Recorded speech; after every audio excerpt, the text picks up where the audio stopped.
Nalandi nani sortant Tambwe Mwamba azolo bana Twitter. Alors bito kanga moto moko na bolo côté parce que c'est nous qui ont nommé Tshisekedi. Et c'est bon ça. C'est bien attends on nommer Mutuango. Il faut pied le tsaka partout. Donc il m'envoie pas nommer clairement. Et Tshisekedi na makabila te. Il faut moto tout à sali les kamomabe, il faut justice memaye. Et ça bisaye, ba sanctionner yé. Bon bah ouais, on va si ma ça la ngote. Dès que ba ça la ngote, mawa. J'ai suivi John Lumbi. Il dépêche, cash doit respecter, à jamais dans Twitter, doit respecter les accords de signer. Accord on va signer. Accord en yo John Lumbi va signer na batterie de pèse. Accord ni peuple ni koyeba. Quel accord? Soit que vous respecter en côté, alors Armée va se charger de vous. Mais c'est Kabila, c'est Sassou Nguesso avec les Souba. Quand on dit l'état de droit, il y a tous les gens. Hein? Il y a un temps où on est en droit. Kabila le bagi nango. Nazana magistrat. Alors il n'y en a pas. Alors bateau m'a bien aussi la dengue nini. Moi j'ai suivi John Lumbi. Ils ont menacé pouvoir en place. John Lumbi a bossé dans ma ambassade. Où est Tchébé aujourd'hui? Où est? Lui, à chaque inspecteur général de la police, à Boma combien?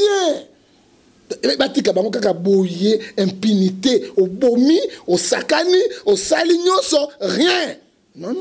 Mon entier, botalelanga, Congo température, ya maman Rosette et la fleur, nadambu. Après avoir défilé dans la cité Pola, mais cette fois Congo Température TV. Désormais, suivez-nous sur cette chaîne. Congo Température TV. Congo Température. La patronne, Rosette la fleur d'amour, chaîne à solo. Émission religieuse. Théâtre, musique, environnement. Bah, émission sportive. Émission politique, donc, nulle part ailleurs. www.congotempérature.com. Pour nous, information à temps réel. Congo Température. Et y a mon pépé Asika. Yaya Tobina, Congo Température. Et y a mon pépé Asika. Bienvenue sur votre site Congo Température avec Peggy Titan, le parallèle de la presse congolaise, émission Lolaka et Congo, émission Ming Ming Zali ko édifié bino. Je dis un grand merci à sponsor et producteur il y a émission Lolaka et Congo. Joe Lili Atala en chair et annonce. Un grand merci à mon vieil Baobenga Mikolo JB Kumaluta, donc Balobi le pétrolier de Dallas, Moutazo Sala Mikolo Peggy Titan Azala. Et un grand merci Nabato tout Balingara Peggy Titan Ope Bazoko s'abonner massivement na site Kitoko Congo Température. Nabi lelo siko eko sala bino Kitoko parce que na lobango émission Lolaka ya Congo, Lolaka ya Congo za lingala. Mingi mingi lingala o elobamaka a eza vraiment na elobama lingala te ndenge na lingaka émission Lolaka Congo ezala. Lelo pour la toute première fois na oyambela bino le prophète John Ngefa na sur bolanda ke mingi mingi na basite belé mais a pas Peggy Titan azole kanasko bisika oyo ya kolata siko kazaka na parce que a Lolaka ya Congo.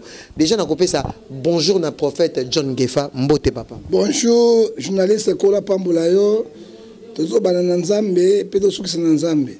Pour mikolo makambasika parce que nzambe ne mokonza biloko nyonso to pamboli site oyo to pamboli yo nzambe to pamboli batonso balanda bango o bakolanda biso tika to baka vérité rien que la vérité na kombo na Yesu Masia amen. Amen.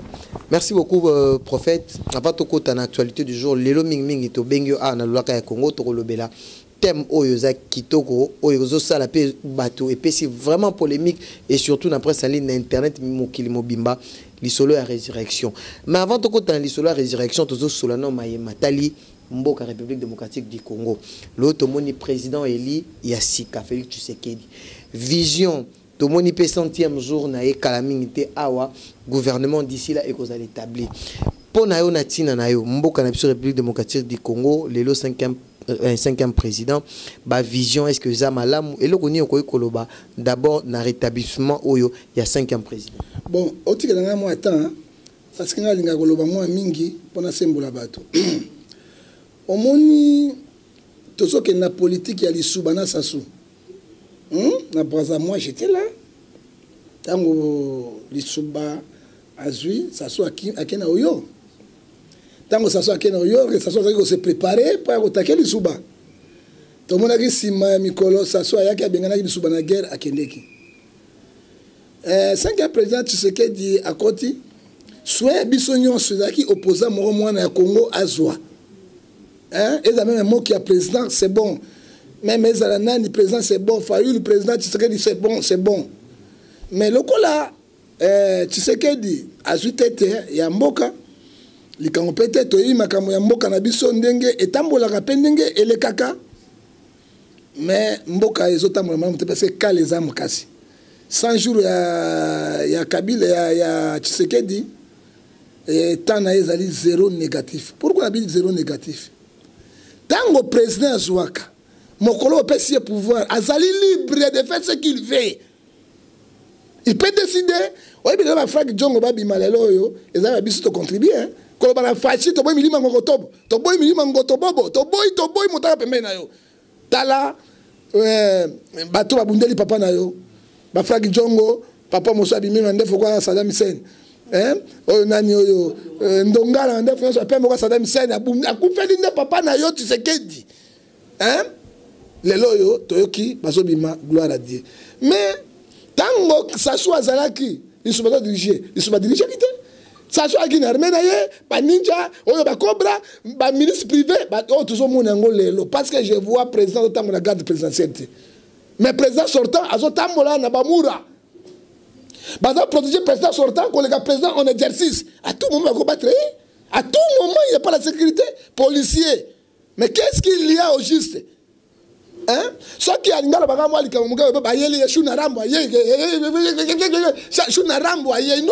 Tant qu'il y a diriger Kabila, tu sais que la contact est en hein? Pourquoi vous avez dit Kapente? Hein? Parce que vérité a miné en boko oh ma nanga nzungu va ko nga mpoke oyebi mpoke nzungu moto sala biso bana nga bota na kinité lolaka ya Kongo linga ndebo yo kana bisabino nga za orgeyete na ote na mbandaka oyoki bana nga de ba kinwa na ba kinwa oyoki bino baka oza ozi biso baka te boniko oki bana kanga ngenge oyoki nga lia mimbuya na épicé oyebi épicé oyebi épicé te ça n'a pas la ça y est bien ozoka na moi tumba biso ba bango na biso esika ozo comprendre alors tant que ton moni biloko wana tu sais qu'il est déjà enclavé il est bloqué c'est pour ça que moi même signe gouvernement zo matin 100 jours mboka tambola kana ba voler oh ba yibi mboka pendant 19 ans ils sont là les ministres et tout c'est là avec les mandataires de l'état et qu'est-ce vide. Est-ce que réellement Tshisekedi il était élu ou bien nommé? Parce que Moutou Azali est élu.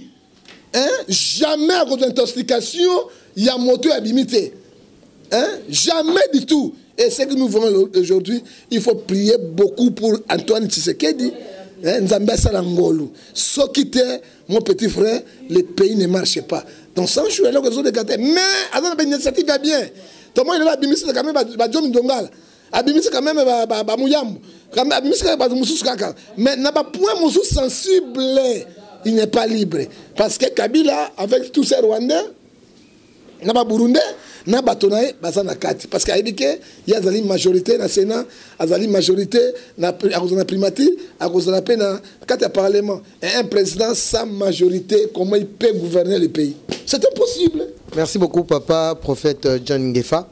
Tout le monde a qui absence, il y a général Numbi parce que papa n'a pas Félix Tshisekedi a bien que général mais absence il y a John Numbi et ça ni babi qui baboya qui n'est par rapport aux recommandations il y a autorité à FCC est-ce que c'est vrai ou faux? Yo kana ibisa yo hein na ko ibisa Tshisekedi Chilombo bino bossa na facile hein ils dépêchent na ba combattre ils ont beaucoup souffert hein. Oyebite ke Grégi mozo okangama na bango babomi bato na permanence na bino na balance roquette hein et bibembe kufuka bato na guerre bobosani yango bobosani comment on a tué tobi chasse aux sociétés il faut qu'on rappelle bato et puis état de droit justice ça musala yango faut justice ça musala yango obosani yango lelo yo o tozoko mona yango lelo yo ezali passe mingi parce que les gens ne croyaient pas que to comme la situation comme la situation. Nous avons besoin de l'eau dans 100 jours.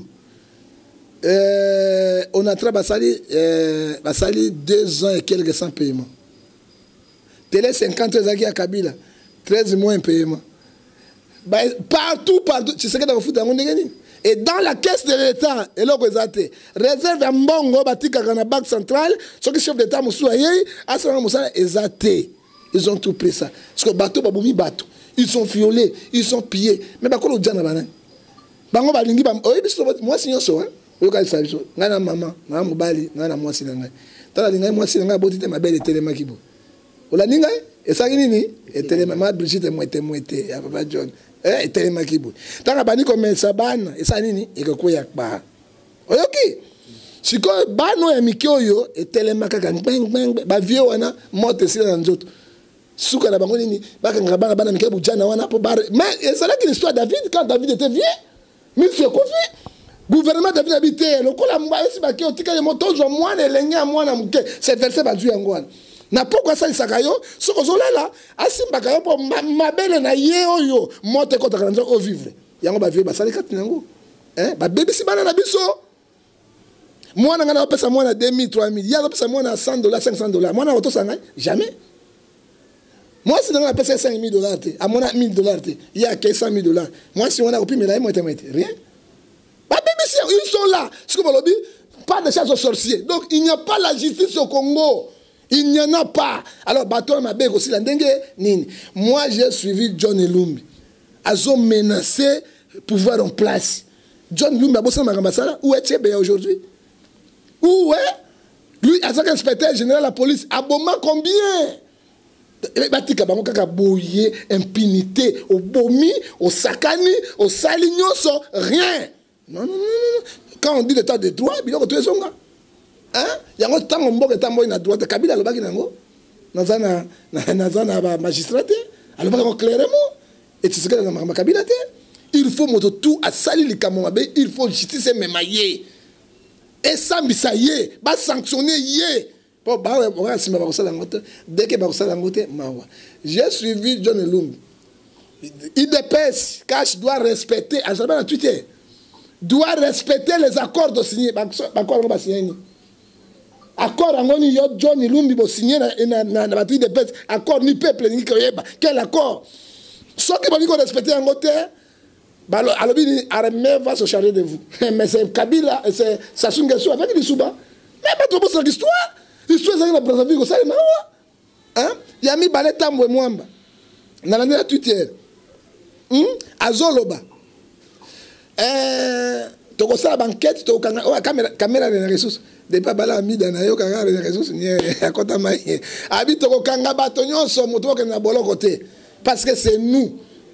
Oh, ton nommé, yoka ministre, ex-ministre sortant, azoma président en fonction. Au moins na mboka nini. Même John Elumbi sera sanctionné, révoqué dans l'armée. Révoqué dans l'armée. Chef, il va dans la fort. Il doit être révoqué dans l'armée. Révoqué. Personne qui en parle. Nalandi, nani sortant. Tambwe Mwamba. Azolo bana Twitter. Alors, parce que c'est nous qui ont nommé Tshisekedi. Et c'est bon ça? C'est bizarre. Attends, on nomme Moutouango. Il faut pas piller le Tsakaka partout. Mon qu'il m'envoie pas nommer. Hein? Non, tu sais qu'il y a tellement comme président. Papa, va nommer, on est mon conduit. La qui s'afface à Dracula. La qui s'afface à Dracula peut placer Manayo. Parce que nous, tous ceux qui n'ont et nous préparons, c'est Sassou et Elisouba. Et tout le monde est en Mboko. Je te dis qu'à la mingité, 3 mois belé, beaucoup de monde est comme ça dans Mboko. Je te dis en tant qu'un homme de Dieu. Merci. Je t'ai dit, en tant que l'homme de Dieu, au moment où on a Kangali, le Banabi sur 3 mois belé, beaucoup de monde a aventuré au sein de la Kinshasa. Beaucoup de monde a aventuré au sein de la Kinshasa. Il y a un habitué le Gomogo. Il y a un habitué le Gomogo. Par exemple, c'est gouvernement. Comment un premier ministre a obtenu une dépêche, soi-disant, a menacé le président de la République? Nalandi na Twitter, Nalandi na Twitter, Azoloba. Président Bengi biso pona ba voyi na IDPS ba sambusa biso ba finga biso na sangi gouvernement nga epesa motion à 48 heures atika mboka. Mais tout ça na mboka ni zingle ou comment? Un premier ministre sortant, il part osimo alobi obenga kibiso très impoli obenga kibiso na limité pour sambusa biso na ba IDPS na yo ba impoli. Je te demande 48 heures de déposer le pouvoir. Premier ministre. Tibala, ce qu'on déposé, gouvernement n'a pas la motion de défiance, donc on l'a par force. Donc on a tiré la force pour dire basoda basimana. Total mboka, nous sommes dans quel état? Monsieur, ah, Nzambe nangai, tout ça n'est pas nini. Hein? Tout ça n'est pas, on va bien la pelengendu. État ya ngotobobo. État ya lifobo. Pe état ya poloso. Pe état ya frondondo geste di membo. Po ya suka état ya mopotu. Oyebi mopotu? Mboka. Obazo tu basila. Bisende na bamakako. Na mikomboso. Baye ko lia biloko ya mboka na banzungu mopekisa zate. C'est comme le Congo. Et je regrette. Retour à Moïse Katumbi. Est-ce qu'Akoya, toi, Akoya, les AGT, est-ce que Erosala récite ce qui peut Moïse à Zongi Nambo? Mais moi, je ne sais pas si alors, tu as la mougade. Ce n'est que dans le fait politique. Au moins, j'ai coco. Tu sais que j'ai coco. Matthieu, alors, 24, 26, verset 4, alors, Nyamaza, ma commune, attends, moi, d'abord, vagabondage politique et même à Motuna Mabé. Dans le bagage, j'ai coco. Tantôt on a IDPS. Non. Tantôt on a PPRD. Tantôt on a FCC. Tantôt on a MNC. Alors tantôt on a drapeau. Tantôt on a IDPS. Asuka va mettre les coulous sur la Yesu. J'ai compris que Mikula miso mais tout barré tout est bébé. À cause de la bateau. On se comprend. Moi ils se battent comme ça sur la venture bazo sala. Moi ils se battent comme la venture bazo sala. So ya kozonga pona mboka na yazonga mais a trahi idéologie. Hein? Toyebi Moïse a dit Motakabila, à longueur de opposition. Les lois ne peuvent pas. Non. Moi, j'ai ça la réconciliation. Adjoua Fachi, Adjoua Abenga Sousunani Fayoulou, Basangana, Togotombo, la Mboko Yondenge, Nini. C'est ça le problème. Non, bah, caméléon. Hein? Ce sont des caméléons. C'est quoi? Oui, Bangba Bambong est belé. N'a des bazos souffrir. Et ça, c'est peuple. Tant qu'on nous a bazo bunda, matitinde et souffraka. N'était biso. Bana na bango, yo kangana bisayo, bali akaba frites. Bana bango, bakota ka alimentation minene. Bana bango, soki bazoka moto, ba betika pili boy ron etamboli. Oya biso bana. Ya ba pauvre. Bazoka nde na tomate atie ba nani ya ba bien, azosa ba. Oya biso bana. Bano ya biso bali ya rande nchesa kwangu ya makasi be hemorrhoid na go evida o batumaka na papa oyo kana na wese mwana zoli evida pipi le lekela motema ko bon tie mai ya pompe ba kilo so mena ba oyo ya bangote. Quand nous vivons aujourd'hui au Congo grâce à Dieu. Le pays le plus riche du monde. Le oba minéraux, ils ont un monde de thé. Mboka lokola d'Isabeba, azana tia merte. Et donc Éthiopie, Tala d'Isabeba, bazana ba métro, bazali na ba infrastructure nouveau modèle. Oyo bazobi kaka, bazali même de côté na kaka na Air Éthiopie. Érythrée, babundi bango na ba Kenya. 3 ans et quelques de guerre. Mais ce que l'on a, au coup de la ville moderne, mais biso Congo, kaka ba pancarte, aérogare, kaka ba pancarte, mboka ba pancarte, attends moko ezate, kaka ba pancarte, mboka loko la Côte d'Ivoire, oyo bazana cacao na café, ville moderne, toloba, bokoma ngai lokola bokoma ka yoka Guillaume, ok, bokoma ngai koma. Ok, comme on est pendre, pendre, ngai ko pendre ki yoka Guillaume. Ba ko koma ngai koma. Bi lokola, oy bazaka na cacao na café. Tala na Côte d'Ivoire Abidjan. Merci beaucoup. Tikala si salamu na Congo, okena ngai wapi? Oluka ni makamoti na sizango. Mboka lokola Sénégal. O bazana nguba ya pamba. Mais il faut faire la révolution, monsieur. Tala mboka na bango Dakar. Tala Dakar. L'isolo est Nigérien na métro P. Métro na Nigérien. Métro ça na Nigeria. Tala ville quoi Nigeria. Ville ça na ba métro biloko tanga biso biso ezaka benga Muna Cédric. Au moins biso ba métro ba benga ni locomotive. Ça doit pela ko milinga tout.